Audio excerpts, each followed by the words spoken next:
ಪಾದಮೌಲಿಪರ್ಯಂತಂ ಗುರುಣಾಂ ಆಕೃತಿಂ ಸ್ಮರೇತ್ ತೇನ ವಿಘ್ನಾಃ ಪ್ರಣಶ್ಯಂತೆ ಸಿದ್ಧಿಂತಿ ಚ ಮನೋರಥ. ಶ್ರವಣಂ ಕೀರ್ತನಂ ವಿಷ್ಣೋಃ ಸ್ಮರಣಂ ಪಾದಸೇವನಂ ಅರ್ಚನಂ ವಂದನಂ ದಾಸ್ಯಂ ಸಖ್ಯಂ ಆತ್ಮನಿವೇದನಂ. ಭಕ್ತಿಶ್ಚೇನ್ ನವಲಕ್ಷಣಾಃ. ಭಕ್ತಿಯ ಲಕ್ಷಣಗಳನ್ನು ತಿಳಿಸ್ತಕ್ಕಂಥ ದೊಡ್ಡ ಶಾಸ್ತ್ರವೇ ಈ ಪ್ರಹ್ಲಾದ ಚರಿತ್ರೆ ಅಂತಕ್ಕಂಥದ್ದು. ಇಂಥ ಪ್ರಹ್ಲಾದ ಚರಿತ್ರೆಯ ಮುಂದಿನ ಭಾಗವನ್ನು ನೋಡುವಾಗ ಬಹಳ ಅತ್ಯಂತ ಶ್ರೇಷ್ಠವಾದ ನೀತಿ ನಿಯಮಗಳನ್ನು ಈ ಭಾಗವತಕಾರರು ಪ್ರಹ್ಲಾದನ ಮುಖಾಂತರವಾಗಿ, ನರಸಿಂಹದೇವರ ಮುಖಾಂತರವಾಗಿ ಇಡೀ ಸಮಾಜಕ್ಕೆ, ಭಕ್ತರಿಗೆ ತಮ್ಮ ಜೀವನವನ್ನು ಹಸನುಗೊಳಿಸ್ತಕ್ಕಂಥ ಒಂದು ದೊಡ್ಡ ಕಾರ್ಯವನ್ನು ಮಾಡಿದ್ದಾರೆ ಭಾಗವತಕಾರರು. ಇಂಥ ಭಾಗವತದಲ್ಲಿ ವಿಶಿಷ್ಟವಾಗಿರ್ತಕ್ಕಂಥ ಕಥಾವಸ್ತು ಏನು ಅಂತಕ್ಕಂಥದ್ದು ಅಂದರೆ, ಪಾಂಡವರ ಸಂತತಿಯಲ್ಲಿ ಹುಟ್ಟಿರ್ತಕ್ಕಂಥ ಪರೀಕ್ಷಿತ್ ಮಹಾರಾಜರು ಶುಕಮುನಿಗಳಿಗೆ, ಶುಕಮುನಿಗಳು ಯಾರು ಅಂತಂದರೆ ಸಾಕ್ಷಾತ್ ಶಿವನ ಅವತಾರ ತಾಳಿರ್ತಕ್ಕಂಥ ಋಷಿಗಳೇ ಶುಕಾಚಾರ್ಯರು. ಶುಕಾಚಾರ್ಯರು ದೊಡ್ಡ ತತ್ವಜ್ಞಾನಿಗಳು, ಮನೋಭಿಮಾನಿ ದೇವತೆಗಳು. ಇವತ್ತು ಮನಸ್ಸಿನ ಮಾಲಿನ್ಯವನ್ನು ತೊಳೆದುಕೊಳ್ಬೇಕು ಅಂದರೆ ಆ ಶುಕಮಂತ್ರವನ್ನು, ಶಿವಮಂತ್ರವನ್ನು ನಾವು ಜಪ ಮಾಡಿದಾಗ ಮನಸ್ಸು ಸ್ವಚ್ಛವಾಗಿ ಭಕ್ತಿಯ ಕಡೆ ಕೇಂದ್ರೀಕೃತವಾಗತ್ತೆ. ಜ್ಞಾನ, ವೈರಾಗ್ಯ, ಹರಿವಾಯುಗುರು, ಶಿವಪ್ರಸಾದ ಅಂತಕ್ಕಂಥದ್ದು ಸಿಕ್ಕು ಎಲ್ಲ ಅನಿಷ್ಟವೂ ನಿವೃತ್ತಿಯಾಗಿ ಸಕಲ ವಿಧ ಸಿದ್ಧತೆ, ಜ್ಞಾನ, ಸಂಪತ್ತು, ವೈರಾಗ್ಯ, ಐಶ್ವರ್ಯ ಮತ್ತು ಸಮಾಜದಲ್ಲಿ ಹೊಂದಾಣಿಕೆ, ಬಂಧುಗಳಲ್ಲಿ ಬರುವ ಕ್ಲೇಶಗಳೆಲ್ಲ ನಿವೃತ್ತಿಯಾಗಿ ನಾವು ವಿಶಿಷ್ಟವಾದ ಪರಮಪ್ರಸಾದವನ್ನು ಹೊಂದಿ ಶಾಂತರಾಗಲಿಕ್ಕೆ ದೊಡ್ಡ ಅವಕಾಶ ಅಂತಕ್ಕಂಥದ್ದಿರುವ ಒಂದು ಪ್ರಶ್ನೆಯನ್ನು ಮಾಡ್ತಾರೆ ಭಾಗವತದಲ್ಲಿ.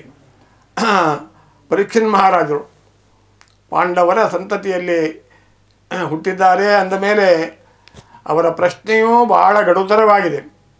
ಸಾಮಾನ್ಯವಾದ ಪ್ರಶ್ನೆ ಅಲ್ಲ ಇದು. ಉತ್ತರ ಕೊಡ್ತಕ್ಕಂಥ ಮಹಾನುಭಾವರು ಕೂಡ ಶುಕಮುನಿಗಳು. ಅವರು ಕೂಡ ಬಹಳ ಸುಂದರವಾದ ಉತ್ತರವನ್ನು ಕೊಟ್ಟಿದ್ದಾರೆ. ಕೇಳುವ ಪ್ರಶ್ನೆಗೆ ಪ್ರಶ್ನೆಯೂ ಸರಿಯಾಗಿರಬೇಕು, ಉತ್ತರವೂ ಸರಿಯಾಗಿರಬೇಕು. ಅಂದಾಗ ನಮ್ಮ ಸಮಾಜದಲ್ಲಿ ಈ ಜ್ಞಾನದಿಂದ, ಕೇಳುವುದರಿಂದ, ಹರಿಕಥಾ ಶ್ರವಣಾದಿಗಳಿಂದ ಮತ್ತು ಪ್ರಹ್ಲಾದ ಕಥಾ ಕೇಳುವುದರಿಂದ ಇವತ್ತೇನು ಸಮಾಜಕ್ಕೆ ಒಂದು ಅನೇಕ ಅಶಾಂತಿಯಂತೂ ತಲ್ಲೂರ್ತಾ ಇದೆಯೋ, ಅಶಾಂತಿ ಹೋಗಿ ಶಾಂತಿಯಾಗಿ ವಿಶಿಷ್ಟವಾಗಿರ್ತಕ್ಕಂಥ ಒಂದು ಪಥವನ್ನು ತುಳಿತಾನೆ. ಮಾನವರು ಎಲ್ಲರೂ, ಸ್ತ್ರೀ ಸಂತಾನದವರು, ಪುರುಷ ಸಂತಾನದವರು, ಭಗವದ್ಭಕ್ತರು ಅಂತಕ್ಕಂಥ ಅವರು ಸನ್ಮಾರ್ಗಕ್ಕೆ ಹೊಂದಿ ಉತ್ತಮವಾದ ಶಾಂತಿಯನ್ನು ಹೊಂದಲೇಬೇಕು ಅಂತಕ್ಕಂಥದ್ದು 100% ಗ್ಯಾರಂಟಿ ಅಂತಕ್ಕಂಥದ್ದಿದೆ. ಇಂಥ ಗ್ಯಾರಂಟಿಯನ್ನು ತಗೊಳ್ಬೇಕು ನಾವು. ಗ್ಯಾರಂಟಿಗಳಲ್ಲಿ ಯಾವುದು ಸರಿಯಾದ ಗ್ಯಾರಂಟಿ ಅಂದರೆ ಪ್ರಹ್ಲಾದ ಕಥೆ ಅಂತಕ್ಕಂಥ ಒಂದು ಗ್ಯಾರಂಟಿ ಅನ್ನೋದು. ಇದರಲ್ಲಿ ಏನು ಬೇಕಾದ್ದು ಸಿಗತ್ತೆ ಅಂತ ಹೇಳ್ತಾರೆ. ಕಿಮಲಭ್ಯೆ ಭಗವತೆ ಪ್ರಸನ್ನೇ ಸೈನಿಕೇತನೇ.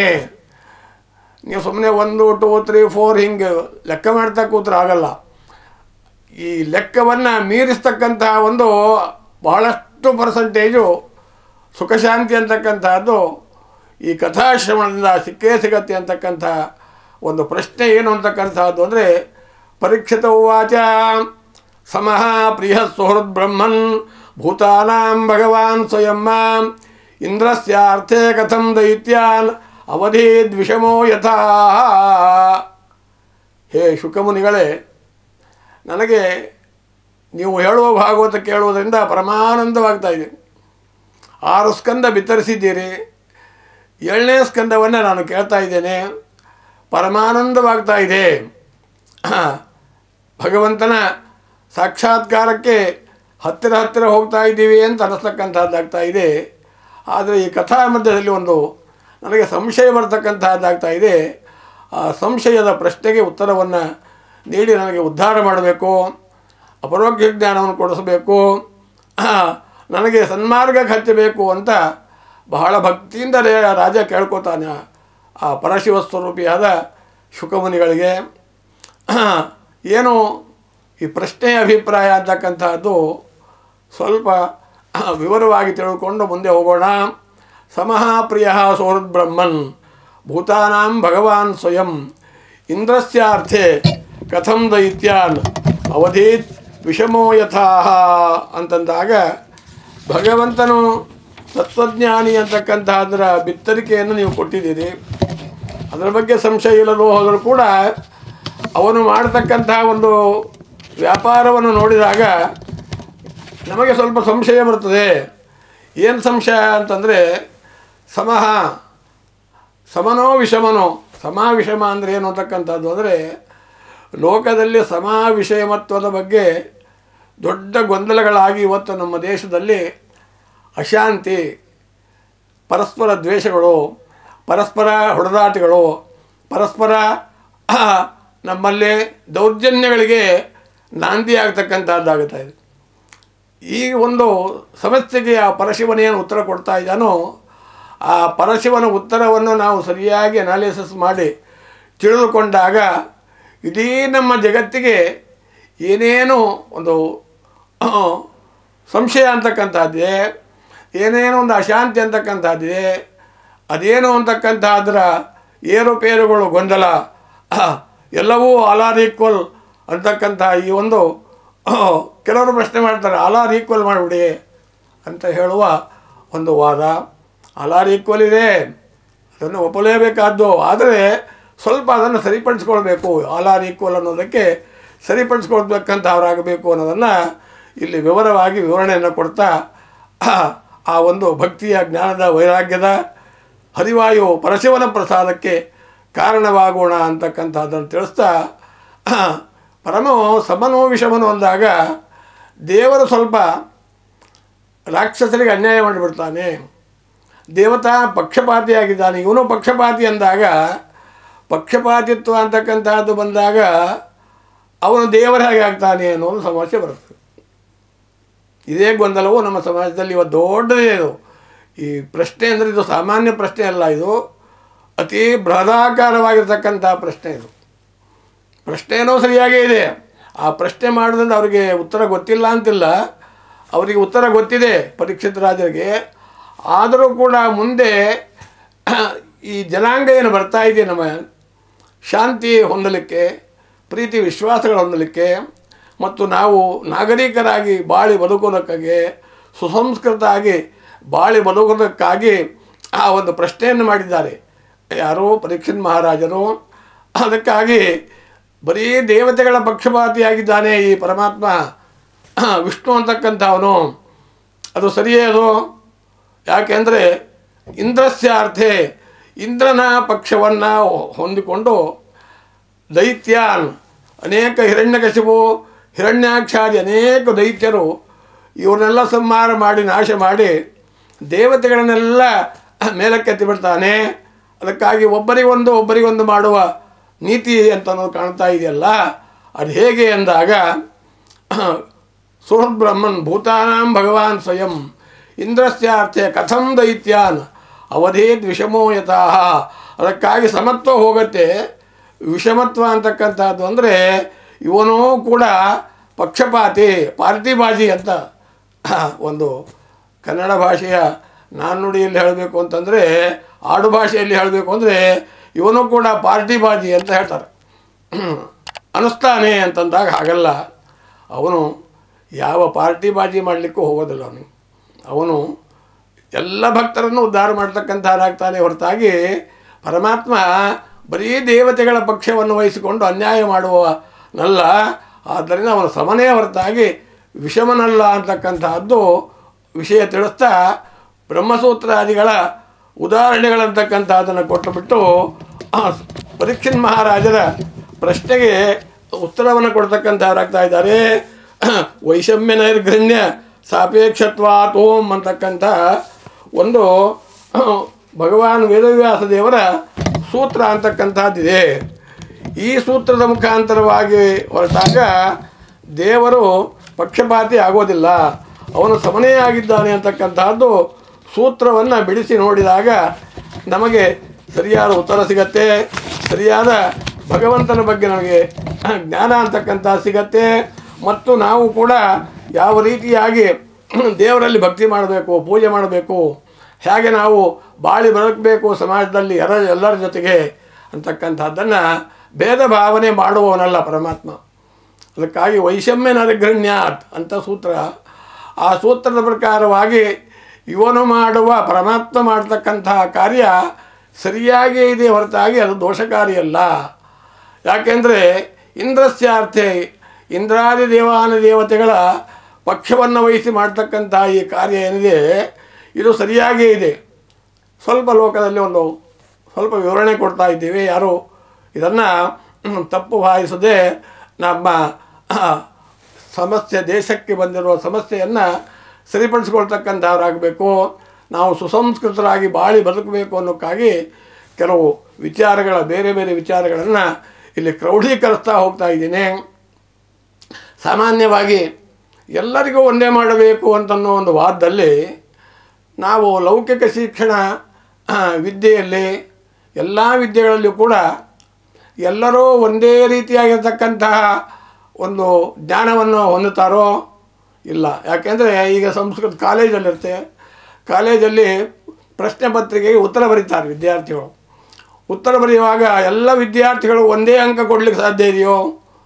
ಒಬ್ಬನು ಫಸ್ಟ್ ಕ್ಲಾಸು, ಒಬ್ಬನು ರ್ಯಾಂಕು, ಒಬ್ಬನು ಸೆಕೆಂಡ್ ಕ್ಲಾಸು, ಒಬ್ಬನು ಪಾಸು, ಇನ್ನೊಬ್ಬನು ಅನುತ್ತೀರ್ಣ, ಅವನೇನು ಸರಿಯಾಗಿ ಬರೆದಿಲ್ಲ ಅಂತ ಹೇಳ್ಕೊಂಡು ಅವನಿಗೆ ಅಂಕಗಳನ್ನು ಬೇರೆ ಬೇರೆ ಹಾಗೆ ಕೊಡ್ತಾರೋ ಹಾಗೆ ಭಗವಂತ ಅಂತಕ್ಕಂಥ ಅವನು ಆ ಜೀವರಾಶಿಗಳ ಯೋಗ್ಯತಾನುಗುಣವಾಗಿ ಅವರಿಗೆ ಫಲವನ್ನು ಕೊಡ್ತಾನೆ.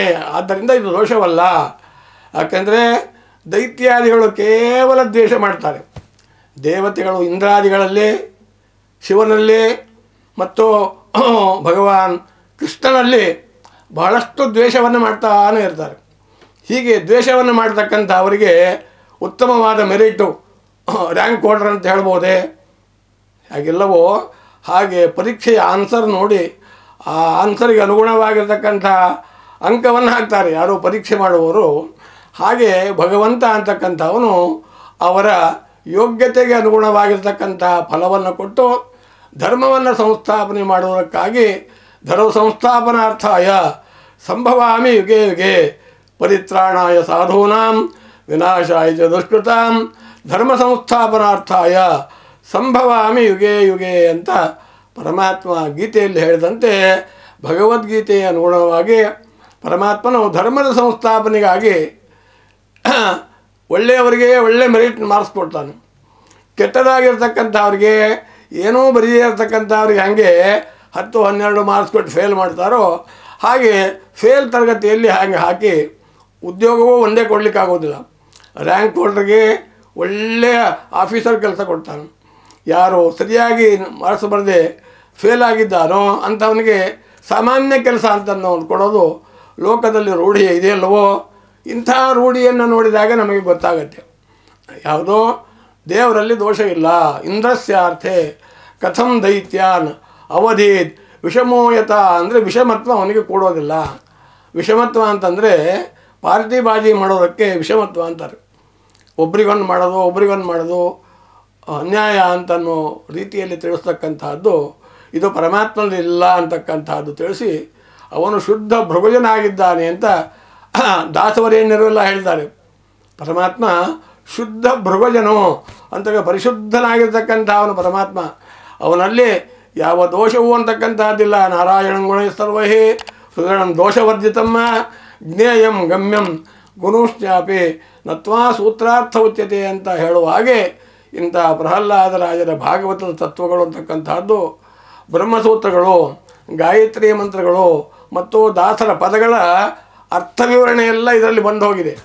ಅದನ್ನು ನಾವು ಸಂಯೋಜಿಸಿಕೊಂಡು ನೋಡಿದಾಗ ನಮಗೆ ಸರಿಯಾಗಿರ್ತಕ್ಕಂತಹ ಒಂದು ತತ್ವಜ್ಞಾನ ಸಿಕ್ಕು ಈ ಜಗಳಗಳು, ಜಾತಿ ಭೇದಗಳು ಮತ್ತು ಪರಸ್ಪರ ಪಾರ್ಟಿಯ ತಿಕ್ಕಾಟಗಳು ಎಲ್ಲ ಹೋಗಿ ನಾವು ಶಾಂತಿಯುತರಾಗಿ ಬದುಕ್ತೇವೆ ಅಂತಕ್ಕಂಥ ನೀತಿ ಈ ಪ್ರಹ್ಲಾದ ಕಥೆಯಿಂದ ತಿಳಿಯುತ್ತೆ ಅಂತಕ್ಕಂಥ ವಿಷಯವನ್ನು ತಿಳಿಸ್ತಾ ಕಥಾ ಪ್ರಸಂಗಕ್ಕಾಗಿ ಬರ್ತಾ ಇದ್ದೇವೆ. ಹೀಗೆ ಇಂದ್ರಸ್ಯಾರ್ಥೆ ಕಥಂ ದೈತ್ಯಾನ್ ಅವಧೀತ್ ವಿಷಮೋ ಯಥ ಅಂತಂದಾಗ ಶುಕಾಚಾರ್ಯರು ಉತ್ತರ ಕೊಡ್ತಾ ಇದ್ದಾರೆ. ಏನು ಉತ್ತರ ಅಂದರೆ ಬಾಧ್ಯ ಬಾಧಕತಾಂಗತಃ. ಹಿಂದೆ ಸೂತ್ರದ ವಿವರಣೆ ಕೊಟ್ಟಿದ್ದೀವಿ. ಈಗ ಬಾಧ್ಯ ಬಾಧಕತ್ವ ಅಂದರೆ ಭಾಗವತಕಾರರು ಶುಕಾಚಾರ್ಯರು ಪರೀಕ್ಷಿನ್ ಮಹಾರಾಜರಿಗೆ ವಿವರಣೆ ಕೊಡುವಾಗ ಬಾಧ್ಯನೂ ಅವನೇ ಆಗಿದ್ದಾನೆ, ಬಾಧಕನೂ ಪರಮಾತ್ಮನೇ ಆಗಿದ್ದಾನೆ. ಅಣುರೇಣು ತೃಣಕಾಷ್ಟ ಪರಿಪೂರ್ಣ ಗೋವಿಂದ, ಎಲ್ಲರಲ್ಲಿಯೂ ನಿಂತು ವ್ಯಾಪಾರ ಮಾಡ್ತಾನೆ. ಯಾರು ಪರಮಾತ್ಮ ಅಂತಕ್ಕಂಥವನು ಅವನಿದಿಲ್ಲದಿಲ್ಲ ಸ್ಥಳವಿಲ್ಲ, ಅವನಿಲ್ಲದಿಲ್ಲ ಸ್ಥಳವಿಲ್ಲ. ಅವನು ಎಲ್ಲತ್ರ ಎಲ್ಲ ಕಡೆಯೂ ವ್ಯಾಪಕನಾಗಿದ್ದಾನೆ. ಅಂತರ್ಬಹಿಶ್ಚ ತತ್ಸರ್ವಂ ವ್ಯಾಪ್ಯ ನಾರಾಯಣ ಸ್ಥಿತ ಅಂತ ವೇದಗಳ ಸಾರವನ್ನು ಪ್ರಹ್ಲಾದ ಕಥೆ ಭಾಗವತ ಹೇಳ್ತಾ ಇದ್ದೆ. ಅಂದಾಗ ಇದರ ಮೌಲ್ಯವನ್ನು ಅಳಿಯೋದಕ್ಕೆ ಅಸಾಧ್ಯ ಅಂತಕ್ಕಂಥದ್ದು. ನಾವು ಇಂಥ ಒಂದು ಪ್ರಹ್ಲಾದ ಕಥೆ ಅಂತಕ್ಕಂಥ ಭಾಗವತದ ಸಮುದ್ರದಲ್ಲಿ ಎಷ್ಟೊಂದು ಈಸಬಲ್ಲವೇ. ನಮ್ಮ ಬುದ್ಧಿಶಕ್ತಿಯ ಅನುಗುಣವಾಗಿ ನಮ್ಮ ಇಂಟೆಲಿಜೆಂಟ್ ಎಷ್ಟಿದೆಯೋ ಆ ಇಂಟೆಲಿಜೆಂಟ್ ಪವರ್ ಪ್ರಕಾರವಾಗಿ ಭಾಗವತವನ್ನು ತಿಳ್ಕೊಳ್ತೇವೆ ಹೊರತಾಗಿ ಎಲ್ಲನೂ ಬಲ್ಲೆ ನಲ್ಲಮಲ ಅವಗುಣ ಬೀಳಲಿಲ್ಲ ಅಂತಕ್ಕಂಥದ್ದನ್ನು ದಾಸರು ಹೇಳ್ತಾರೆ. ನಾ ಎಲ್ಲ ಓದಿಬಿಟ್ಟೆ, ಭಾಗವತ ಎಲ್ಲ ವೇದಗಳು ಓದಿಬಿಟ್ಟೆ, ನಾನೇ ಸರ್ವಜ್ಞ ಅಂತಕ್ಕಂಥದ್ದು ವಾದ ಮಾಡುವುದು ಅದು ವಾದಕ್ಕೆ ದೋಷ ಅಂತಕ್ಕಂಥದ್ದು ಅಂತ ಹೇಳ್ತಾರೆ. ಆದ್ದರಿಂದ ಎಲ್ಲನೂ ಬಲ್ಲೆ ನಂಬುವರಲ್ಲ ಅಂತ ಹೇಳ್ತಾರೆ ದಾಸರು. ಕನಕದಾಸರು, ಪುರಂದರದಾಸರು, ಅನೇಕ ದಾಸರುಗಳು ಒಳ್ಳೆ ಕನ್ನಡ ನಾಣ್ಣುಡಿಯ ಪದ್ಯಗಳಲ್ಲಿ ಎಂತೆಂತಹ ಹಾಡುಗಳನ್ನು ಬರೆದಿದ್ದಾರೆ ಅಂತ ನೋಡಿದಾಗ ರೋಚಕವಾಗತ್ತೆ, ಪರಮಾನಂದವಾಗತ್ತೆ. ಎಷ್ಟು ಸುಸಂಸ್ಕೃತಿಯನ್ನು ಕಲಿಸಿಕೊಟ್ಟಿದ್ದಾರೆ ಕನಕದಾಸರು. ಕನಕದಾಸರು ಮಾಡಿರ್ತಕ್ಕಂಥ ಒಂದು ವಿಶೇಷವಾಗಿರ್ತಕ್ಕಂತಹ ಒಂದು ಕನ್ನಡದ ಪದ್ಯಗಳ ನಾಣ್ಣುಡಿಗಳು ಅಂತಕ್ಕಂತಹದ್ದು ಬಂಗಾರದ ಅಕ್ಷರದಲ್ಲಿ ಬಡಿಸಿರ್ಬೇಕು. ಅಷ್ಟೊಂದು ಪವಿತ್ರಮಯವಾಗಿದೆ, ಅಷ್ಟೊಂದು ನಮಗೆ ಶಾಂತಿದಾಯಕವಾಗಿದೆ, ಅಷ್ಟೊಂದು ಭಕ್ತಿದಾಯಕವಾಗಿದೆ, ವೈರಾಗ್ಯದಾಯಕವಾಗಿದೆ. ಪರಶಿವ ಪರಮಾತ್ಮನ ಪ್ರಸಾದವನ್ನು ಕೊಟ್ಟು ನೀವು ಕೇಳಿದ್ದನ್ನೆಲ್ಲ ಸಿಗ್ತಕ್ಕಂಥದ್ದಾಗತ್ತೆ ಅಂತ ಹೇಳ್ತಾರೆ. ಕಿಮಲಭ್ಯೆ ಭಗವತೆ ಪ್ರಸನ್ನೇ ಶ್ರೀನಿಕೇತನೇ. ಅವನು ಪ್ರಸನ್ನನಾದರೆ ಏನು ಕೊಡಲಿಕ್ಕಿಲ್ಲ. ನೀವು ಅವನು ಕೊಟ್ಟ ಪದವಿಯನ್ನು ನಾವು ಹಿಡ್ಕೊಂಡು ಸಂಪತ್ತನ್ನು ಸಂರಕ್ಷಣೆ ಮಾಡಿಕೊಳ್ತಕ್ಕಂಥ ಶಕ್ತಿಯೇ ನಮಗಿರೋದಿಲ್ಲ ಅಂತ ತಿಳ್ಕೋಬೇಕು. ಅಷ್ಟೊಂದು ಕೊಟ್ಟುಬಿಡ್ತಾನಂತೆ. ಸುಧಾಮನಿಗೆ ಕೊಡಲಿಲ್ವೇ? ಬಡ ಸುಧಾಮನಿಗೆ ಬೇಕಾದ್ದೆಲ್ಲ ಕೊಟ್ಬಿಟ್ಟ. ಇದು ಉದಾಹರಣೆ ಅಂತಕ್ಕಂಥದ್ದೇ ಅಂತ ತಿಳಿಸ್ತಾ ಇದ್ದೀವಿ. ಹಾಗೆ ಇಂತಹ ಪರಮಾತ್ಮನಲ್ಲಿ ಬಾಧ್ಯ ಬಾಧಕನೂ ಅವನೇ ಆಗಿದ್ದಾನೆ, ಎಲ್ಲವನ್ನೂ ಅವನೇ ಮಾಡ್ತಕ್ಕಂಥವನಾಗ್ತಾ ಇದ್ದಾನೆ ಅಂತಂಬುದಾಗಿ ಆ ಶುಕಾಚಾರ್ಯರು ಪರೀಕ್ಷಿನ್ ಮಹಾರಾಜರಿಗೆ ಉತ್ತರವನ್ನು ಕೊಡ್ತಕ್ಕಂಥವರಾಗ್ತಾ ಇದ್ದಾರೆ. ಹೀಗೆ ಇಂತಹ ಕಥಾ ಪ್ರಸಂಗದಲ್ಲಿ ಅಲ್ಲೇನು ಪ್ರಹ್ಲಾದನ ಮೇಲೆ ಅತಿ ದ್ವೇಷ ಮಾಡ್ತಾ ಇದ್ದಾನೋ ಆ ದ್ವೇಷ ಮಾಡ್ತಕ್ಕಂಥ ಈ ಯಾವ ಹಿರಣ್ಯಕಶಿಪು ಅಂತಕ್ಕಂಥ ಅವನ ಒಂದು ಪ್ರಹ್ಲಾದನ ಸಂವಾದದ ಚರಿತ್ರೆಯನ್ನು ಕೇಳ್ತಾ ಇದ್ದೀವಿ. ಇಂಥ ಕಥಾ ಮಧ್ಯದಲ್ಲಿ ನಾವು ಈ ಕಥಾ ಪ್ರಸಂಗದಲ್ಲಿ ಇದು ಯಾಕೆ ಹೀಗೆ ಬಂತು ಅಂತಕ್ಕಂಥ ವಿಷಯ ಬಂದಾಗ, ಹಿಂದೆ ಪಾಂಡವರು ರಾಜಸೂಯ ಯಾಗ ಮಾಡ್ತಾಯಿದ್ರು. ಆ ರಾಜಸೂಯ ಯಾಗ ಮಾಡುವಲ್ಲಿ ಎಲ್ಲ ರಾಜರುಗಳು ಬಂದರು, ಚಕ್ರವರ್ತಿಗಳು ಬಂದರು, ದೇವಾನುದೇವತೆಗಳು ಬಂದರು, ಋಷಿಗಳು ಬಂದರು, ಮುನಿಗಳು ಬಂದರು. ಅಂತಹ ರಾಜಸೂಯ ಯಾಗದಲ್ಲಿ ಅಗ್ರಪಾದ ಪೂಜೆ ಯಾರಿಗಾಗಬೇಕು ಅಂತ ಅನ್ನೋದೊಂದು ಸಮಸ್ಯೆ ಬಂತು. ಆವಾಗ ಸಮಸ್ಯೆ ಬಂದಾಗ ಅನೇಕರು ಕೃಷ್ಣನನ್ನು ತೋರಿಸಿದರು, ಕೃಷ್ಣನಿಗೆ ಅಗ್ರಪೂಜೆ ಆಗೋಲಿ ಅಂತ. ಯಾವಾಗ ಕೃಷ್ಣನಿಗೆ ಅಗ್ರಪೂಜೆ ಆಗಬೇಕು ಅಂತ ಹೇಳಿದ ಕೂಡಲೇ ದೊಡ್ಡ ಗಲಾಟೆ ಶುರುವಾಯಿತು. ರಾಕ್ಷಸರೆಲ್ಲರೂ ಎದ್ದಿಂತರು, ಅದೇನು ಅವನಿಗೆ ಅಗ್ರಪೂಜೆ ಮಾಡ್ತೀರಿ? ಅವನೊಬ್ಬ ದನ ಕಾಯುವ, ಅವನೊಬ್ಬ ಕಳ್ಳ, ಅವನು ಗೋಪಿ ಜಾರ ಅಂತ ಹೇಳ್ಕೊಂಡು ಹೀಗೆ ಅಲ್ಲಿರ್ತಕ್ಕಂಥ ಶಿಶುಪಾಲ ಸಾಕಷ್ಟು ನಿಂದೆ ಮಾಡಲಿಕ್ಕೆ ಶುರು ಮಾಡಿಬಿಟ್ಟ. 108 ಸಲ ಬೈದ. ನೋಡ್ತಾ ಇದ್ದ ಪರಮಾತ್ಮ ಸುಮ್ಮನಿದ್ದು ಕೊನೆಗೆ 108 ಬೈದ ಮೇಲೆ ಒಂದು ಚಕ್ರವನ್ನು ಬಿಟ್ಟ, ಸುದರ್ಶನ ಚಕ್ರ. ಆ ಸುದರ್ಶನ ಚಕ್ರದ ಮಹಿಮೆ ಎಷ್ಟು ವಿವರಣೆ ಕೊಟ್ಟರು ಸಾಲದು. ಅಂತಹ ಚಕ್ರದಿಂದ ಆ ಶಿಶುಪಾಲನ ರುಂಡವನ್ನು ಹಾರಿಸಿ ಅವನನ್ನು ಸಂಹಾರ ಮಾಡ್ತಾನೆ. ಅವನಲ್ಲಿರ್ತಕ್ಕಂಥ ದಿವ್ಯ ತೇಜಸ್ಸು ವಾಪಸ್ ಬಂದು ಕೃಷ್ಣನಲ್ಲಿ ಸೇರಿಕೊಳ್ತಾ ಇದೆ. ಅದನ್ನು ನೋಡ್ತಾ ಇದ್ದಾನೆ ಧರ್ಮರಾಜರು. ಅಲ್ಲಿ ಪಾಂಡವರೇ ಮಾಡ್ತಾಯಿದ್ರು ರಾಜಸೂಯಾಗ. ಅದನ್ನು ನೋಡಿಬಿಟ್ಟು ನಾರದರಿಗೆ ಪ್ರಶ್ನೆ ಮಾಡ್ತಾರಂತೆ ಧರ್ಮರಾಜರು, ಇದೇನು ಸ್ವಾಮಿ ಅಷ್ಟು ಬೈದಿದ್ದಾನೆ ಅವನು ದೇವರಿಗೆ, ಬೈದಿರುವ ದೇವರಿಗೆ ಇವನು ತನ್ನ ಜೀವಾತ್ಮನನ್ನು ತನ್ನೊಳಗೆ ಹಾಕ್ಕೊಂಡ್ಬಿಟ್ಟು ಬೆರೆಸ್ಕೊಂಡ್ಬಿಟ್ಟ ಅಂದರೆ ಏನು ಬೈಯೋದೇ ಧರ್ಮವೇ ಅಂತ ಕೇಳಿದಾಗ ಧರ್ಮರಾಜರು ಅದಕ್ಕೊಂದು ಕತೆ ಹೇಳ್ತಾರೆ. ನಾರದರು ಒಂದು ಕತೆ ಹೇಳ್ತಾರೆ ಧರ್ಮರಾಜನಿಗೆ. ಕೇಳು ಧರ್ಮರಾಜ, ಇದಕ್ಕೊಂದು ಕಥೆ ಇದೆ, ಒಂದು ಪೂರ್ವ ಇತಿಹಾಸ ಅಂತಕ್ಕಂಥದ್ದಿದೆ. ಇದು ಕೇಳಿದಾಗ ನಮಗೆ ಪ್ರಹ್ಲಾದ ಚರಿತ್ರೆಯ ಪರೀಕ್ಷನ್ ಮಹಾರಾಜರ ಪ್ರಶ್ನೆಗೆ ಅದರಲ್ಲೇ ಉತ್ತರ ಅಡಗಿ ಹೋಗಿದೆ. ಈ ಉತ್ತರವನ್ನು ಕೇಳು ಅಂತ ಹೇಳ್ತಾರೆ. ಹಿಂದೆ ವಿಶಿಷ್ಟವಾಗಿರ್ತಕ್ಕಂತಹ ಬ್ರಹ್ಮಮಾನಸ ಪುತ್ರರು ಅಂತಕ್ಕಂಥವರು ವೈಕುಂಠ ಲೋಕಕ್ಕೆ ಹೋಗ್ತಾರೆ. ವೈಕುಂಠ ಲೋಕಕ್ಕೆ ಹೋಗಿ ದೇವರ ದರ್ಶನಕ್ಕಂತ ಹೋದಾಗ ಅಲ್ಲಿ ಜಯ ಮತ್ತು ವಿಜಯರು ಅಂತಕ್ಕಂಥವರು ಆ ಬ್ರಹ್ಮಮಾನಸ ಪುತ್ರರಿಗೆ ಸನಕಸನಂದನಾದಿಗಳಿಗೆ ವೈಕುಂಠದ ಒಳಗೆ ಹೋಗಲಿಕ್ಕೆ ವಿರೋಧ ಮಾಡ್ತಾರೆ. ಸ್ವಾಮಿ, ದೇವರ ಆಜ್ಞೆ ಆಗಿದೆ, ನಿಮ್ಮನ್ನು ಒಳಗೆ ಬಿಡಲಿಕ್ಕಾಗೋದಿಲ್ಲ ಅಂತ ಹೇಳಿದಾಗ ಅವ್ರು ಹೇಳ್ತಾರೆ, ನಾವು ಬಂದಿರೋರು ಬ್ರಹ್ಮಮಾನಸ ಪುತ್ರರು, ನಮಗೆ ಶೀಘ್ರವಾಗಿ ದೇವರ ದರ್ಶನಕ್ಕೆ ಅವಕಾಶ ಮಾಡಿಕೊಡಬೇಕು, ಇಲ್ಲದೆ ಹೋದರೆ ಧರ್ಮದ ಪದಚ್ಯುತಿ ಆಗತಕ್ಕಂಥದ್ದಾಗತ್ತೆ ಇತ್ಯಾದಿಗಳು ಹೇಳಿದಾಗ ಎಷ್ಟು ಹೇಳಿದರೂ ಆ ಜಯ ವಿಜಯರು ಬಿಡೋದಿಲ್ಲ ಅವರಿಗೆ. ಆವಾಗ ಸ್ವಲ್ಪ ಕೋಪ ಬಂತು ಅವರಿಗೆ. ಯಾರಿಗೆ? ಬ್ರಹ್ಮಮಾನಸ ಪುತ್ರರಿಗೆ. ಅವರು ಶಾಪವನ್ನು ಕೊಡ್ತಾರೆ, ಜಯ ವಿಜಯರೇ, ನೀವು 3 ಜನ್ಮಗಳಲ್ಲಿ ರಾಕ್ಷಸರಾಗಿ ಹುಟ್ಟಿಬಿಡ್ರಿ ಅಂತ. ಅಂಥ ಶಾಪದಿಂದ ಪರಮಾತ್ಮನೇ ಹೊರಗೆ ಬರ್ತಾನೆ. ವೈಕುಂಠದ ಬಾಗಿಲ ಹತ್ರ ಬಂದು ಏನು ಚರ್ಚೆ ನಡೀತಾ ಇದೆ ನೋಡ್ತಾನೆ, ಮುಗುಳ್ನಗ್ತಾನೆ. ಸ್ವಾಮಿ, ಆ ಪರಮಾತ್ಮ ಅಂತಕ್ಕಂಥವನು ತಥಾಸ್ತು ಅಂತಾನೆ. ಪರಮಾತ್ಮ, ನೀವು ಶಾಪ ಕೊಟ್ಟದ್ದು ಸರಿಯಾಗೇ ಇದೆ, ಆದರೆ 3 ಜನ್ಮ ತಳೆದ ಮೇಲೆ ಮತ್ತೆ ವೈಕುಂಠಕ್ಕೆ ಅವರು ಬರಲಿ ಅಂತಕ್ಕಂಥ ಉಶ್ಶಾಪದ ಒಂದು ಆಶೀರ್ವಾದವನ್ನು ಭಗವಂತ ವಿಷ್ಣು ಪರಮಾತ್ಮ ಮಾಡ್ತಾನೆ. ಅದಕ್ಕನುಗುಣವಾಗಿ ಈ ರಾವಣ, ಕುಂಭಕರ್ಣ ಅಂತಕ್ಕಂಥವರು, ಶಿಶುಪಾಲ, ದಂತವಕ್ತ್ರ ಅಂತಕ್ಕಂಥವರು, ಆಮೇಲೆ ಹಿರಣ್ಯಕಶಿಪು, ಹಿರಣ್ಯಾಕ್ಷ ಅಂತಕ್ಕಂಥವರು ಅವತಾರ ತಾಳಿದ್ದಾರೆ ಅಂತನ್ನೋ ವಿಷಯವನ್ನು ತಿಳಿಸ್ತಾ, ಇದೇ ಶಿಶುಪಾಲ ಮತ್ತು ದಂತವಕ್ತ್ರರೇ ಅಪರಾಧ ಮಾಡಿದ್ದಕ್ಕಾಗಿ ಅಲ್ಲಿ ಅವರಿಗೆ ಚಕ್ರವನ್ನು ಬಿಟ್ಟು ಪರಮಾತ್ಮ ಸಂಹಾರ ಮಾಡಿರತಕ್ಕಂಥದ್ದು ಇತ್ಯಾದಿಗಳೆಲ್ಲ ವಿಷಯವನ್ನು ತಿಳಿಸ್ತಕ್ಕಂಥ ಕೃಷ್ಣನ ಒಂದು ಪಾತ್ರವನ್ನು ತಿಳಿಸ್ತಕ್ಕಂಥ ಒಂದು ವಿಷಯ ಅಂತಕ್ಕಂಥದ್ದು. ಹೀಗೆ ಇಂಥ ಹಿರಣ್ಯಕಶಿಪು, ಹಿರಣ್ಯಾಕ್ಷ ಅಂತಕ್ಕಂಥವರು ಭೂಮಿಯಲ್ಲಿ ಹುಟ್ಟುಬಿಟ್ಟಿದ್ದಾರೆ. ಹುಟ್ಟಿದ ಮೇಲೆ ಸುಮ್ಮನೆ ಇರಬೇಕೋ ಬೇಡವೋ, ಆ ಹಿರಣ್ಯಾಕ್ಷ ಅಂತಕ್ಕಂಥವನು ಇಡೀ ಬ್ರಹ್ಮಾಂಡವನ್ನೇ ಕದ್ದುಕೊಂಡು ಹೋಗ್ತಾ ಇದ್ದಾನೆ, ಕಳ್ಳತನ ಮಾಡ್ತಾ ಇದ್ದಾನೆ. ಬ್ರಹ್ಮಸ್ವತ್ತು ಇದು. ಈ ಬ್ರಹ್ಮಸ್ವತ್ತು ಇನ್ನೊಬ್ಬರ ಸ್ವತ್ತನ್ನು ತಗೊಂಡು ಹೇಳಿದೆ ಕೇಳಿದೆ ತೊಗೊಂಡು ಹೋದರೆ ಕಳ್ಳ ಅಂತ ನಾವಲ್ವ. ಅದಕ್ಕಾಗಿ ನಾವು ಇನ್ನೊಬ್ಬರ ವಸ್ತುವನ್ನು ಕಳ್ಳತನ ಮಾಡಬಾರ್ದು. ಕೊನೆಗೆ ಅದು ಕಳ್ಳತನ ಮಾಡುವಾಗ ಸುಖವೇ ಅನಿಸುತ್ತೆ. ಒಂದು ವಸ್ತುವನ್ನು ಕದಿತೇವೆ, ಒಂದು ದೇಶವನ್ನು ಕದಿತೇವೆ, ಆವಾಗ ಇದು ನಮ್ಮದಾಗತ್ತೆ ಅಂತ. ಆದರೆ ಕಾಲಾನುಸಾರವಾಗಿ ಅದು ಪಾಪದಲ್ಲಿ ಪರಿವರ್ತನವಾಗಿ ದುಃಖಕ್ಕೆ ಕಾರಣವಾಗತ್ತೆ ಅಂತಕ್ಕಂಥ ವಿಷಯವನ್ನು ತಿಳಿಸ್ತಾರೆ. ಆದ್ದರಿಂದ ಆ ಹಿರಣ್ಯಾಕ್ಷರನ್ನು ಕದ್ದೊಯ್ಯುವಾಗ ಪರಮಾತ್ಮ ವರಾಹ ರೂಪಿಯಾಗಿ ಕೋರೆ ದಾಡೆಯಿಂದ ಹಿರಣ್ಯಾಕ್ಷರನ್ನು ಸಂಹಾರ ಮಾಡ್ತಾನೆ. ಸಂಹಾರ ಮಾಡಿಬಿಟ್ಟು ಭೂಮಿಯನ್ನು ನಮಗೆಲ್ಲ ಒದಗಿಸಿಕೊಟ್ಟಿದ್ದಾನೆ. ಆ ಭಗವಂತ ಕೊಟ್ಟಿರ್ತಕ್ಕಂಥ ಈ ಒಂದು ದೊಡ್ಡ ಬ್ರಹ್ಮಾಂಡದ ಭೂಮಿ ಅಂತಕ್ಕಂಥದ್ದನ್ನು ಇವತ್ತು ಹೊಂದಲಿಕ್ಕೆ, ಪಡೆಯೋದಕ್ಕೆ ಆ ಭಗವಾನ್ ಶ್ರೀಕೃಷ್ಣ ಅಂತಕ್ಕಂಥವನು ಕಾರಣ.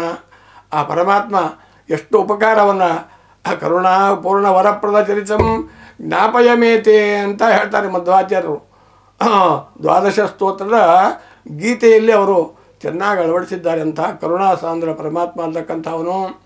ಇಂತಹ ತಮ್ಮನನ್ನು ಕೊಂದಿದ ಕೂಡಲೇ ಹಿರಣ್ಯಕಶಿಪುವಿಗೆ ಬಹಳ ಕೋಪ ಬರುತ್ತೆ. ನಮ್ಮ ತಮ್ಮನನ್ನೇ ಕೊಂದಿರ್ತಕ್ಕಂಥ ಈ ಶ್ರೀಹರಿಯನ್ನು ಸುಮ್ಮನೆ ಬಿಡಬಾರ್ದು, ಹೇಗಾದರೂ ಮಾಡಿ ಅವನಿಗೆ ಸಂಹಾರ ಮಾಡಬೇಕು ಅಂತ ಒಂದು ಕೆಟ್ಟ ಮಾತನ್ನಾಡ್ತಾನೆ. ಯಾರೋ ಹಿರಣ್ಯಕಶಿಪು. ಏನೋ ರುಧಿರಂ ತರ್ಪಯಿಸ್ಯೇಚ ಭಾಗವತ ವಾಕ್ಯ ಅಂತಕ್ಕಂಥದ್ದು, ಪ್ರಹ್ಲಾದ ಕಥಾ ವಾಕ್ಯ ಅಂತಕ್ಕಂಥದ್ದು. ನಾನು ಸುಮ್ಮನೆ ಬಿಡೋದಿಲ್ಲ, ನನ್ನ ತಮ್ಮ ಅವನನ್ನೇ ಶ್ರೀಹರಿ ಕೊಂದುಬಿಟ್ಟ. ಕದ್ದಿದ್ದಾನೆ, ಕೆಟ್ಟದ್ದು ಮಾಡಿದ್ದಾನೆ ಅಂತ ವಿಚಾರ ಮಾಡಲಿಲ್ಲ ಅವನು. ಒಟ್ಟಾರೆ ತಮ್ಮ ಅಂತಕ್ಕಂಥ ಒಂದು ಅಭಿಮಾನ. ಮಾತ್ರ ಸ್ಪರ್ಶ ಅಂತೂ ಕೌಂತೆಯ ಶೀತೋಷ್ಣ ಸಮದುಃಖದ ಅಂತ ತಿಳ್ಕೊಂಡು ಭಗವದ್ಗೀತೆಯಲ್ಲಿ ಇದನ್ನೇ ಹೇಳ್ತಾರೆ. ಇಂಥ ಒಂದು ಅಭಿಮಾನ ಅಂತಕ್ಕಂಥದ್ದು ಅತಿಯಾದ ಅಭಿಮಾನ ಸಲ್ಲದು. ತಮ್ಮ ತಮ್ಮ ತಮ್ಮ ಅಂತಕ್ಕಂಥ ಅಭಿಮಾನದಿಂದ ನನ್ನ ತಮ್ಮ ನನ್ನ ನನ್ನ ನನ್ನ ಅಂತಕ್ಕಂಥ ನನ್ನದು ತಮ್ಮತ್ವ, ಬಂಧುತ್ವ, ಬಳಗತ್ವ ಇದೇ ಒಂದು ಪ್ರೀತಿಯ ಹುನ್ನಾರದಲ್ಲಿ ನಾವು ಸಂಸಾರಿಗಳಾಗಿ ವಿಷ ಬೀಜಗಳಾಗಿ ಬಿಡ್ತೇವೆ. ಅದಕ್ಕಾಗಿ ಅವನ ಮೇಲೆ ದೋಷಾರೋಪಣೆ ಮಾಡಿ, ಪರಮಾತ್ಮನಲ್ಲಿ ದೋಷಾರೋಪಣೆ ಮಾಡಿ ಹರಿಯನ್ನು ಹುಡುಕ್ತೇನೆ. ಎಲ್ಲಿದ್ದಾನೆ ಅಡಿಗೆ ಅವನನ್ನು ಕೊಂದಾಕ್ತೇನೆ, ಅವನ ರಕ್ತದಿಂದ ನನ್ನ ತಮ್ಮನಿಗೆ ತರ್ಪಣ ಕೊಡ್ತೇನೆ ಅಂತ ಅನ್ನೋದು ಎಷ್ಟು ಬೀಭತ್ಸವಾದ ಮಾತುಗಳನ್ನು ಆಡ್ತಾನೆ ಅಂತ ಅನ್ನೋದೆಲ್ಲ ಭಾಗವತದ ಪ್ರಹ್ಲಾದ ಕಥೆಯಲ್ಲಿ ಬಂದಿದೆ. ಹೀಗೆ ಹುಡುಕ್ತಾ ಹುಡುಕ್ತಾ ಹೋಗಿ ಆ ಪರಮಾತ್ಮನನ್ನು ಹಿಡಿಬೇಕು ಅಂತಕ್ಕಂಥದ್ದು ಸುಮಾರು ಮಾಡಬೇಕು ಅಂತ ತಿಳ್ಕೊಂಡೇ ಅವನು ತಪಸ್ಸು ಮಾಡಲಿಕ್ಕೆ ಉದ್ಯುಕ್ತನಾಗ್ತಾನೆ. ಮಂದರಾಚಲ ಪರ್ವತಕ್ಕೆ ಹೋಗಿದ್ದಾನೆ. ಸತೇಪೇ ಮಂದರ ದ್ರೋಣ್ಯಾಂ ತಪಃ ಪರಮದಾರುಣಾಂ. ನಾನು ಬಹುದೊಡ್ಡ ಶೂರನಾಗಬೇಕು, ಹರಿಯನ್ನು ನಾಶ ಮಾಡುವ ಯೋಗ್ಯತೆಯನ್ನು ಪಡಿಬೇಕು ಅಂತ ತಿಳ್ಕೊಂಡು ಮಂದರಾಚಲ ಪರ್ವತಕ್ಕೆ ಹೋಗಿ ಅತಿ ದೀರ್ಘವಾದ ತಪಸ್ಸನ್ನು ಮಾಡ್ತಾ ಇದ್ದಾನೆ ಹಿರಣ್ಯಕಶಿಪು. ಅನೇಕ ಕಾಲ ತಪಸ್ಸು ಮಾಡಿದಾಗ ಅವನ ದೇಹದ ಮೇಲೆ ಹುತ್ತ ಬೆಳೀತಾ ಇದೆ. ಇಂದ್ರಾದಿ ಲೋಕಗಳೆಲ್ಲವೂ ಕೂಡ ಹೊಗೆಯಿಂದ ಆವೃತವಾಗ್ತಾ ಇದೆ. ದೇವತೆಗಳು ಶ್ವಾಸ ಮಾಡಲಿಕ್ಕಾಗ್ತಾ ಇಲ್ಲ, ಋಷಿಮುನಿಗಳು ತಪಸ್ಸು ಮಾಡಲಿಕ್ಕಾಗ್ತಾ ಇಲ್ಲ, ಹೊಗೆ ಹೋಗ್ತಾ ಇದೆ ಅವರ ಮೂಗಿನಲ್ಲಿ. ಎಷ್ಟು ಕಷ್ಟ ಆದರೆ ಹೆಂಗೆ ತಪಸ್ಸು ಮಾಡಬೇಕು? ಇದೆಲ್ಲ ನೋಡಿದ ದೇವಾನುದೇವತೆಗಳು ಅವರು ವೈಕುಂಠಕ್ಕೆ ಹೋಗ್ತಾ ಇದ್ದಾರೆ. ಋಷಿ ಮುನಿಗಳು ದೇವಾನುದೇವತೆಗಳಲ್ಲಿ ಹೋಗಿ ಸ್ತೋತ್ರ ಮಾಡ್ತಾರೆ ಪರಮಾತ್ಮನಿಗೆ. ಯತ್ ಪುರುಷಂ ವೇದದೋ ಕತಿಧಾವ್ಯ ಕಲ್ಪಯನ್ ಮುಖಂ ಕಿಮಸ್ಯ ಕೌ ಬಾಹು ಕಾವೂರು ಪಾದ ಉಚ್ಯಯತೆ ಬ್ರಾಹ್ಮಣೋಸ್ಯ ಮುಖಮಾಸೇತ್ ಬಾಹುರಾಜನ್ಯ ಕೃತಃ. ಪುರುಷ ಸೂಕ್ತದಿಂದ ಗಾನ ಮಾಡಿದಾಗ ಭಗವಂತ ಕ್ಷೀರ ಸಮುದ್ರದಲ್ಲಿ ಲಕ್ಷ್ಮೀ ಸಮೇತವಾಗಿ ಪಾದ ಒತ್ತಿಸ್ಕೊಳ್ತಾ ಕೂತಿದ್ದ ಪರಮಾತ್ಮ ದೇವತೆಗಳ ಹತ್ರ ಬರ್ತಾನೆ. ಹೇ ದೇವತೆಗಳೇ, ಗಾಬರಿ ಆಗಬೇಡ್ರಿ, ಹಿರಣ್ಯಕಶಿಪು ದೀರ್ಘವಾದ ತಪಸ್ಸು ಮಾಡ್ತಾ ಇದ್ದಾನೆ, ಅದರಿಂದ ಹೊಗೆ ಆವೃತವಾಗಿದೆ, ಲೋಕಕ್ಕೆಲ್ಲವೂ ಕೂಡ ಶ್ವಾಸೋಚ್ಛ್ವಾಸ ನಿಲ್ತಾ ಇದೆ, ಗಾಬರಿ ಆಗಬೇಡ್ರಿ ಅಂತ ಹೇಳ್ಕೊಂಡು ಬ್ರಹ್ಮನಿಗೆ ಕಳಿಸ್ಕೊಡ್ತಾರೆ. ಬ್ರಹ್ಮ ಹೋಗಿ ಅವನ ತಪಸ್ಸನ್ನು ನಿಲ್ಲಿಸಬೇಕು ಅಂತ ಅವನು ಚತುರ್ಮುಖ ಬ್ರಹ್ಮನಿಗೆ ಹೋಗಿ ತಪಸ್ಸು ಮಾಡ್ತಾ ಇದ್ದ. ಆವಾಗ ಮುಂದೆ ಕಾಲಾನುಸಾರವಾಗಿ ಇವನ ಕಾಟವನ್ನು ಬಿಡಿಸ್ತೇನೆ, ಹಿರಣ್ಯಕಶಿಪುವಿನ ಕಾಟವನ್ನು ಬಿಡಿಸ್ತೇನೆ ಅಂತ ತಿಳ್ಕೊಂಡು ಹೇಳಿದಾಗ ಬ್ರಹ್ಮದೇವರು ಬರ್ತಾ ಇದ್ದಾರೆ ಮಂದರ ಪರ್ವತಕ್ಕೆ. ಮಂದರ ಪರ್ವತಕ್ಕೆ ಬಂದು ತಮ್ಮ ಉದ್ಭಿದ್ಯ ಕಮಂಡಲಂ, ತಮ್ಮ ಜಲಾಂಜಲಿಯನ್ನು ತೆಗೆದುಕೊಂಡು ಹುತ್ತದ ಮೇಲೆ ಹಾಕ್ತಾರೆ. ಯಾವಾಗ ಬ್ರಹ್ಮನ ಪಾದೋದಕ ಅಂತಕ್ಕ ಹರಿಯ ಪಾದೋದಕ ಇತ್ತದರಲ್ಲಿ, ಆ ಹರಿಪಾದೋದಕದಿಂದ ಒಂದು ಹುತ್ತ ಎರಡು ಹೋಳಾಗ್ತಾ ಇದೆ. ಬ್ರಹ್ಮ ಹೊರಗೆ ಬರ್ತಾ ಇದ್ದಾನೆ. ಉದ್ಭಿದ್ಯ ವಲ್ಮೀಕವನ್ನು ಒಡೆದು ಹೊರಗೆ ಬಂದ. ತಪಸ್ಸು ಮುಗಿತ ಒಂದು. ಆವಾಗ ಬ್ರಹ್ಮನಿಗೆ ನಮಸ್ಕಾರ ಮಾಡ್ತಾನೆ. ಯಾರು? ಹಿರಣ್ಯಕಶಿಪು ಸ್ವಾಮಿ ಅಂತ ನಮಸ್ಕಾರ ಮಾಡಿದಾಗ ಬ್ರಹ್ಮನಿಗೆ ಸಂತೋಷವಾಗಿ, ಹೇ ಹಿರಣ್ಯಕಶಿಪು, ನಿನ್ನ ತಪಸ್ಸಿಗೆ ಮೆಚ್ಚಿದ್ದೇನೆ, ಏನು ಬೇಕೋ ವರವನ್ನು ಕೇಳು ಅಂತ ಕೇಳ್ತಾನೆ. ಆವಾಗ ಹಿರಣ್ಯಕಶಿಪು ಯೋಚನೆ ಮಾಡ್ತಾನೆ, ಹೇ ಬ್ರಹ್ಮನ್, ನನಗೆ ವರ ಕೊಡುವುದಾದರೆ ಇಂತಹ ಒಂದು ನಿಯಮಾವಳಿಯ ವರವನ್ನು ಕೊಡು. ಯಾವ ದೇವತೆಗಳಿಂದಲೂ ನನಗೆ ಸಾವು ಬರಬಾರ್ದು, ಯಾವ ಆಯುಧಗಳಿಂದಲೂ ಸಾವು ಬರಬಾರ್ದು, ಯಾವ ಹಗಲು ರಾತ್ರಿ ಇಂಥ ಕಾಲದಲ್ಲಿ ಸಾವು ಬರಬಾರ್ದು, ಅಂತಃಪುರದ ಒಳಗೆ ಮನೆ ಹೊರಗೆ ಸಾವು ಬರಬಾರ್ದು ಇತ್ಯಾದಿ ಅನೇಕ ತನ್ನ ಬುದ್ಧಿಯನ್ನು ಯೋಚನೆ ಮಾಡಿ ಒಟ್ಟಾರೆ ಬದುಕಿರಬೇಕು. ದೈತ್ಯ ರಾಕ್ಷಸರು ಮನುಷ್ಯರ ಮೇಲೆ ಸಾವು ಕಟ್ಟಿಟ್ಟ ಬುದ್ಧಿ ಶಾಸ್ತ್ರಕ್ಕೆ ವಿರುದ್ಧವಾದ ಮಾತನಾಡ್ತಾನೆ. ಯಾರೋ ಹಿರಣ್ಯಕಶಿಪು. ಬ್ರಹ್ಮ ಅಂತಾನೆ, ಆಯ್ತಪ್ಪ ಇನ್ನೇನು ಮಾಡೋ, ತಪಸ್ಸಂತೂ ಮಾಡಿದ್ದೆ, ನಿನಗೆ ಎಲ್ಲ ವರವನ್ನು ಕೊಟ್ಟಿದ್ದೇನೆ, ಈ ಯಾವ ಪದಾರ್ಥಗಳಿಂದ ದೇವತೆಗಳಿಂದ ನಿನಗೆ ಸಾವು ಇಲ್ಲ, ಆಯುಧಗಳಿಂದ ಸಾವಿಲ್ಲ ಅಂಥೇಳಿ ವರವನ್ನು ಕೊಟ್ಟೆ. ಆದರೆ ಅಂತಾನೆ ಯಾರು? ಬ್ರಹ್ಮ.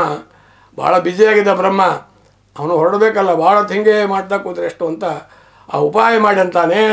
ಸರಿ, ವರವೇನೋ ಕೊಟ್ಟಿದ್ದೆ ನನಗೆ, ಕೊನೆಗೆ ಇದು ನನಗೆ ಎಲ್ಲ ದುಃಖದಾಯಕವಾಗತ್ತೆ, ಕೊನೆ ಪಕ್ಷದಲ್ಲಿ ದುಃಖಕ್ಕೆ ನಾಂದಿ ಆಗ್ತಕ್ಕಂಥದ್ದಾಗತ್ತೆ ಅಂಥೇಳಿ ವರ ಕೊಟ್ಟು ಬ್ರಹ್ಮದೇವರು ಅಂತರ್ಧಾನರಾಗಿ ಹೋಗಿಬಿಟ್ರು. ಇವನು ಆ ವರವನ್ನು ಪಡೆದು ಬರ್ತಾನೆ, ತನ್ನ ರಾಜ್ಯಕ್ಕೆ ಬರ್ತಾನೆ. ಇಂದ್ರಲೋಕಕ್ಕೆ ಮುತ್ತಿಗೆ ಹಾಕಿಬಿಟ್ಟ. ಎಲ್ಲ ದೇವಾನುದೇವತೆಗಳೊಡನೆ ಗುದಮುರುಗಿ ಯುದ್ಧ ಶುರು ಮಾಡಿಬಿಟ್ಟ. ಅವರ ಸಂಪತ್ತನ್ನೆಲ್ಲ ಹರಣ ಮಾಡಲಿಕ್ಕೆ ಶುರು ಮಾಡಿಬಿಟ್ಟ.